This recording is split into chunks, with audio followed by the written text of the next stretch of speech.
Hey horror fans, welcome back to Room 237, coming at you with another, I guess technically it is a slasher film, but it's definitely a lot more to it than that. It doesn't feel like a regular slasher. 1976's Alice, Sweet Alice. Definitely a classic. Just got done watching it for the first time. It's something I've heard of for a long time, but never seen till now. I like how it says with Brooke Shields, even though she's only in like the first few minutes. I guess the main reason why I hesitated to say slasher was because mainly I guess it's widely considered to be a psychological slasher, which, I mean, to me, I can see why, but at the same time, the cynical part of me just likes to think it's only called that because uh, uh, critics actually like this movie. Like Roger Ebert, and it actually did well with a lot of critics. It it did very well, and anytime something like this does very well, it's psychological. Like Silence of the Lambs won all 5 big Oscars. Oh, it's a psychological thriller. That's not a horror film. It pretty much is a slasher. Um, Now, I have mentioned before that there are American films that are done in the style of giallos. I can't remember which critic I just read up on said this is probably the closest American film has ever got. I can kind of see that. I mean, I really like the look of the killer. Even if you haven't seen the movie, I'm sure you might have seen the killer somewhere, like the yellow raincoat with the translucent mask. Pretty much what this movie is there's a girl named Karen, played by Brooke Shields. She is, I think, 8 years old, and she's about to get her first communion.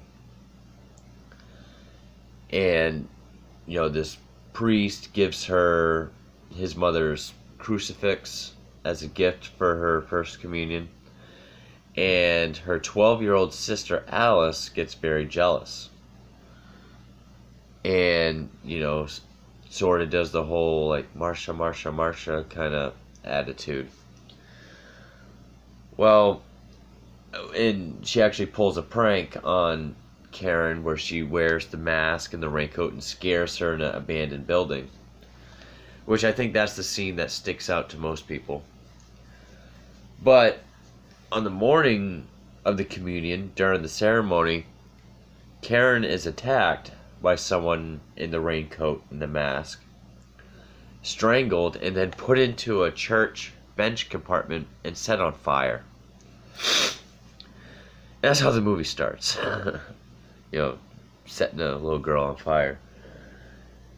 And pretty much, the movie is just about how it all points towards Alice and how she's sort of a dark, fucked up kid. How the mother doesn't want to believe it, and all the stuff that goes on around it. I thought this was a very good movie. I did. It is definitely more than your run-of-the-mill slasher. Definitely a lot more to it than that. The story I thought was very good. I like the look of the film. It kind of has like an Italian look to it. It was directed by a guy named Alfred Soul. I've never heard of him. I actually don't know anybody involved in the making of this except for Brooke Shields. This was her first film.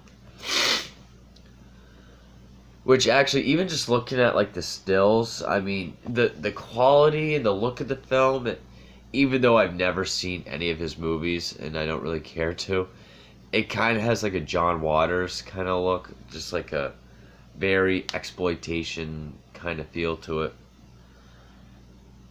but at the same time, it still got some sophistication, which I've heard that term get thrown around a lot with slasher films. Certain ones, kind of, it's not really sleazy at all. I mean, some parts kind of feel it. Like Alice's family, they live in this apartment building, and like their landlord is this morbidly obese guy with cats named Mr. Alfonso. Which, if you have ever seen the trauma film Blood-Sucking Freaks, he is one of the human traffickers. That's a film I'll have to get to someday. But, you know, like,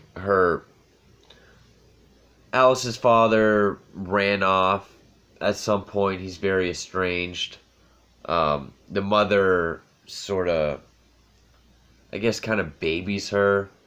But Alice also just has a very rotten attitude. Like, I don't know how to describe her look. Like, she's always just like a... I mean, the girl that plays her did it very well. But there's other scenes where just, you know, just you want to reach to the screen, just smack a kid.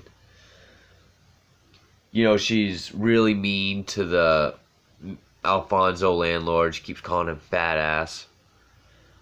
The aunt, the mother's sister, lives with them, you know, after the death of Karen. And Alice and the aunt hate each other. The aunt keeps saying Alice needs to go back in school. She's a rotten child. Alice keeps playing a victim around her. And then one day, the aunt is walking down the stairs to go shopping, and someone in the mask and raincoat stabs her in the leg, stabs her in the foot, attacks her, but then runs off. And it's obvious in the scene that, you know, it's Alice, like, which I really like the shot because you can clearly see her eyes and she's like looking around in the mask. So you're really supposed to believe it's Alice. And I also like the scene when the aunt is in the hospital. They did a great job at making her look like she lost a lot of blood. I mean, I don't know what kind of lighting or makeup they use, but she is pale as fuck. And, you know, she does a good job at, you know, like, being terrified and hurt that her niece did that to her, telling the police that it was Alice in front of her sister, you know, Alice's mother. So Alice gets sent away to this children's psychiatric place where, yeah, they say she is troubled. In like this one scene, you see her taking a polygraph test. And of course, it like screeches and grinds when she lies. And, you know, just again, just, she does a very good job at acting like a bitchy child. Like, when the detective who we see throughout the film and the guy with the lie detector are talking, which, one, they had this disgusting conversation about, you know, like, did you notice her tits, even though she's like 12? Gross conversation. Yeah, so those are the parts that are kind of sleazy. So the detective's like, hey, she's about to mess with your machine, and so she's like pushing it off the table, and he's banging on the window, like telling her to stop, and she just like pushes it off, like, it's just like, oh, I was waiting for her to get it. I wanted to see what would happen to Alice at the end of this movie. She's not in it very much. She's only in a few scenes. There's really only like 3 deaths. You know, where this is a good mystery. I'm gonna say spoilers right here, starting now. I do recommend this. I thought this was a very good movie. I really enjoyed it. It pulled me in. It was actually better than some of the Jallos I've seen, to be honest with you. So yeah, Alice, Sweet Alice. If you haven't seen it, definitely check it out. It's definitely a slasher with more to it. But moving on from that, the dad comes back into the picture to sort of help out with the mom and help figure out not only who killed Karen, but who attacked the aunt.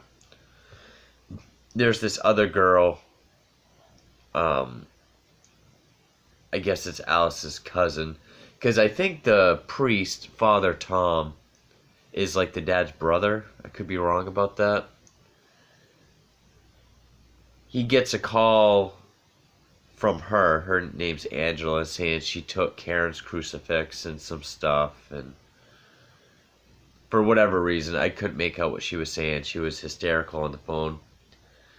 So Alice's dad goes to this abandoned building, and he's attacked.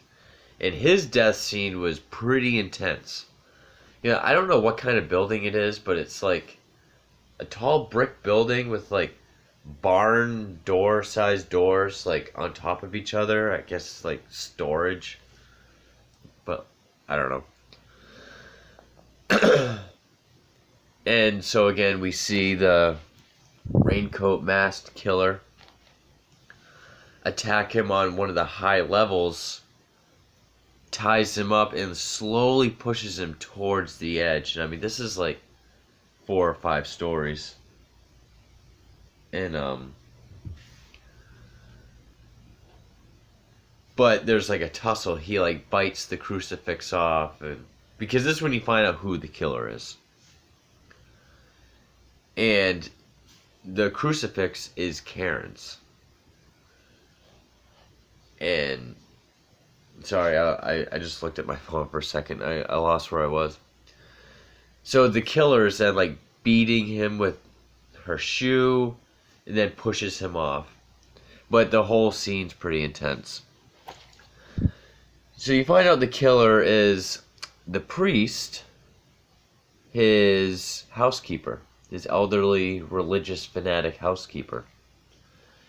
You find out that she explains to Alice's mother that her daughter was killed on the day of her communion.